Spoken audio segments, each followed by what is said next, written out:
మావి చిగురు తినగానే కోవెల పలికేనా మావి చిగురు తినగానే కోవెల పలికేనా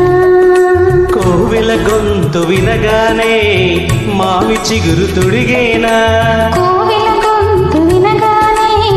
మావి చిగురు తొడిగేనా ఏమో ఏమోనో గాని ఆమని ఈవని మావి చిగురు తినగానే